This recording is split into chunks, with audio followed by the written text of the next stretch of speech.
Ndabaramukije bakunze ibikiganiro yaga muganga amagara meza kugubwa neza kuranirwa mu byanyu no mu banyu aho muherereye nibyo ndabipfurije. Mbahaye ikaze muri kino kiganiro yaga muganga twari tumaze igihe tutakibashikiriza hayaciyemo igihe, ariko rero turi mu rukurikirane rw'ibiganiro biriko biratwereka ukuntu umuntu ashobora kuba yo kwifashisha ibimera ibifungurwa dusanzwe turonka aho tubaye mu ntumbero kugira ngo twivure iyi ndwara ya grippe mubona ikunda gufata abantu cyane.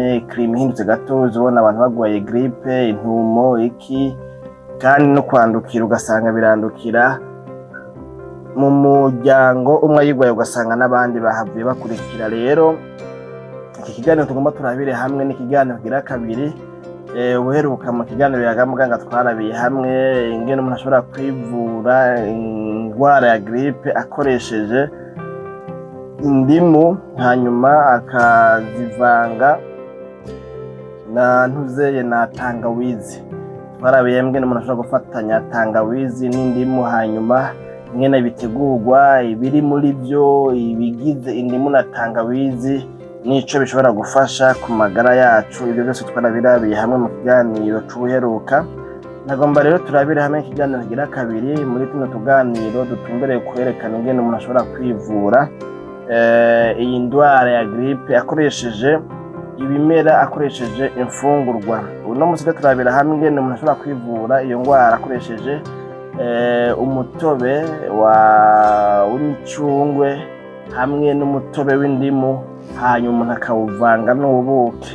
Kuvuga ufashe indimu ugafata ntuzeye n'imicungwe hanyuma ukabivanga n'ubuki, hariho ukuntu bishobora gufasha ku muntu agwaye grippe, kuko murazi yuko intumbero ya kino kiganiro ku basanzwe bahora bagikurikirana ni iyo kugira ngo umuntu azitira atoronerwa, amenye ibyo dufungura, ibidukikije, ico bishobora kugirira neza amagara y'umuntu, kugira ngo umuntu ashobore kuza arabyihereza bimufashe gukingira umubiri wiwe, gukingira amagara yiwe. Kuko mu kiganiro c'uberuka twabonye yuko ibigize indimu n'ibigize tangawizi bifasha umubiri, bifasha abasirikare b'umubiri bagaca bakorana inguvu mu kugwanya ibiba byateye umubiri, ibiba byateye amagara y'umuntu. Ivyo navyo ni amamikrobe, ni imigera, ni indwara, imicafu n'ibindi, ubwandu mu yandi majambo, ibyo tuvuga ngo ni infection. Rero uno musi reka turabire hamwe rero mbega ni biki biboneka mu micungwe no mu ndimu. Mbere indimu kuko twari twazibonye navuga ngo zipfuye kugarukamo gusa kubera yuko ubushaka ashobora kumeranja, kuvanga iki na kirya, kuvanga iki na kiriya. Igikuru nuko muzaba mwamaze kumva ibi byose byagiye biravugwa yuko bifite ingene bifasha ku muntu agwaye grippe. Rero bivugwa yuko izi ndimu n'iyi micungwe bigwiriyemwo amantuze amavitamine, no mu kiganiro cy'uko twabibonye haragwiriyemo vitamine C, kandi ibyo bigwiriye muri ibi vyamwa, ibyo bigwiriye muri bicuko turavuga indimu, imicungwe, harimwo ibyo bita ngo na antioxidant n'ama anti-inflammatoire, ibintu bigwanya inflammation. Gutyo kumbure bigaca bituma rero ngo umubiri ugirane umererwa neza iyo waronse biwufasha kugwanya inflammation, kugwanya ndababwiye mu kiganiro cy'uberuka yuko inflammation nubwo kumbure ngira ngo bitoroshe cyane gusa kwivuga mu kirundi ngene kimeze carico, ariko mugabo ni kimwe mu bimenyetso bihaba iyo hariho ubwandu bwabaye, iyo umubiri wabaye atake, iyo umubiri watewe novuga ngo ni n'imigera n'indwara. Kimwe mu bimenyetso rero bya infection ko habaye ubwandu, ko umubiri watewe harabaho iyi inflammation.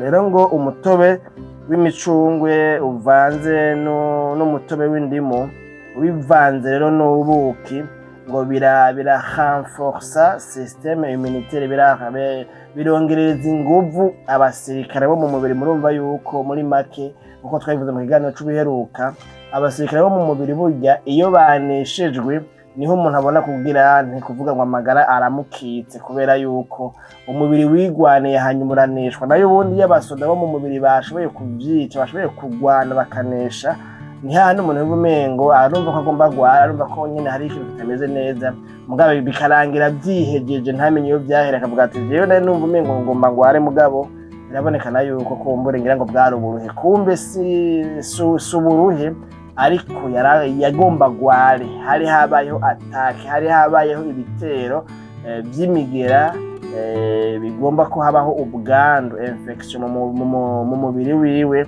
ariko abasirikare bo mu mubiri wiwe baragwana hanyuma baranesha. None rero uyu mutobe w'indimu n'imicungwe uragira uwongeye ko ububuki biratuma abasirikare bo mu mubiri bakomera, hanyuma gutyo bigaca rero bituma abo basirikare bo mu mubiri ngo bafasha cane kugwanya virisi ya grippe, umugera w'indwara ya grippe. Ivyo bintu rero birumvikana yuko ari byo bintu dushobora kuronka mu ndimu no mu buki no mu micungwe. Ivyo navyo gace bidufasha kugira kugwanya ubwandu, kugwanya iyi ndwara ya virisi, umugera wa virisi ya iterasi muze grippe. Kandi nkuko nabivuze mu kiganiro cy'ubuheruka, muri iki gihe umuntu akwiye kumenya yuko atari grippe gusa aba yivuye, hariho n'ubundi bugwara bwinshi mu mubiri buca butsindwa, buca buneshwa, buca bunigirwa mu menshi, kubera yuko abasirikare b'umuntu mu mubiri bagize ntibashoboye kurwana bakanesha, bagize inguvu, babaye benshi, byagwije systeme immunitaire yiwe. Muri ico gihe rero murumva yuko umuntu afise abasirikare bagwiriye mu mubiri kandi bakora neza, bakomeye, bimufasha kugwanya ubugwaragwara, indwara nyinshi, si grippe gusa. Niyo mpamvu rero naho wowe utagwaye grippe, ku neza yawe, ibi ni ibimera, izi ni imfungurwa, si imiti yo mu mahinguriro ishobora kugira gutuma kumbure hoba n'amaefende zirabe kumbure akomakomeye cane kuri rwa rwego nyene duha twumva kumbure hari haba usanga imiti no kwica yabishe. Ariko bino n'ibifungurwa umuntu abiriye ku rugero rwiza, urumva yuko bisanzwe biri mu bigize ukubaho neza kwacu. Umuntu rero yokwibaza nkuko twabonye mu kiganiro cy'ubuheruka, ibi bintu mbega umuntu ibigize uyu muti, mbega umuntu abifata cyangwa se abiteranya, abimeranja, abivanga ku rwego rungana gute, kuri quantité ingana gute, ku rugero rungana iki?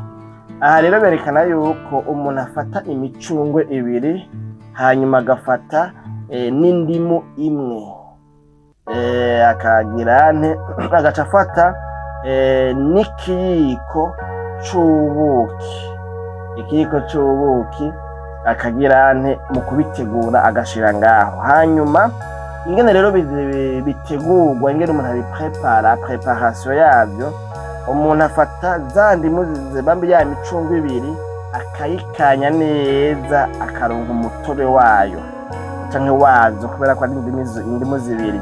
Hanyuma umuntu agaca afata na ya ndimu imwe nayo nyene akayikanya, hanyuma byose akabishira mu kirahuri. Hanyuma rero ico kirahuri cyangwa se igikombe, kuko murazi ko ari n'abadatunze ibirahuri, mugabo bibaza ko byumvikana, udafise ikirahuri afise igikombe, n'udafise igikombe nawe ashobora kuba afise isahani, wowe ukanya no mu isahani, kuko intezekero ubwo bireha, kandi ni article 15 habaho kwideburuya, umuntu wese agakoresha ico ahambije, hanyuma inzira zose zikabona kugira kumushikana i Roma. Hanyuma umuntu agaca yongeramo ngo ikiyiko kimwe c'ubuki, indimu zibiri wazikanye, nako imicungwe ibiri wayikanye, uronka umutobe wayo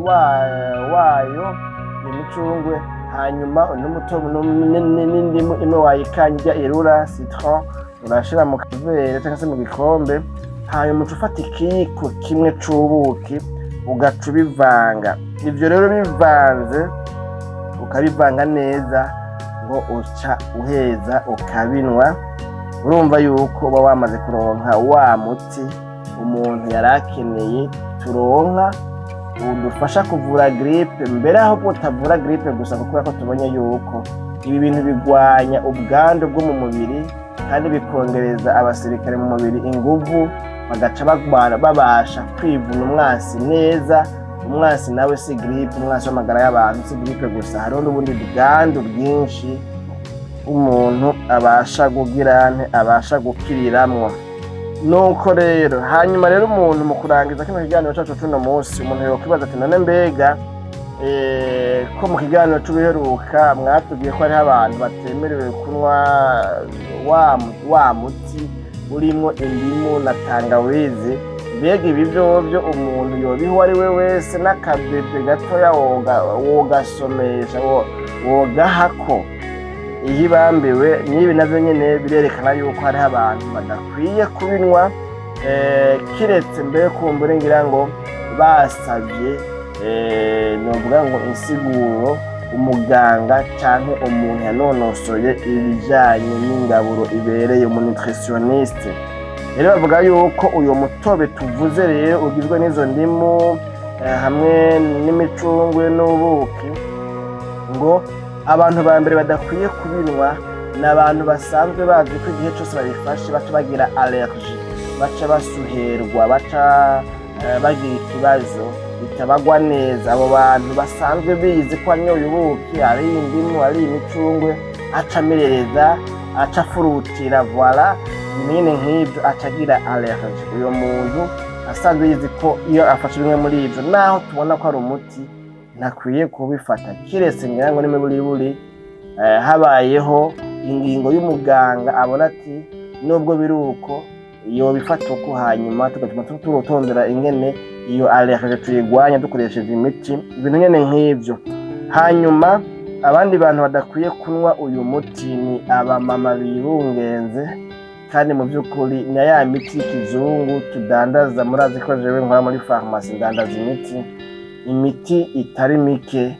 Umumama yibungenze bisaba ko uvyitondera, kuko usanga umuhaye imiti ugasanga iyo miti n'umwana amaze kuvuka amaze kubaho ntiyemerewe kuyinywa, mugabo yihaye umuntu yibungenze urumva yuko ikiri mu nda cyo kigira ikibazo. Rero ngo abamama bibungenze hamwe n'abamama bonsa ibi bintu ngo ntibopfa kubinywa uko nyene batagizene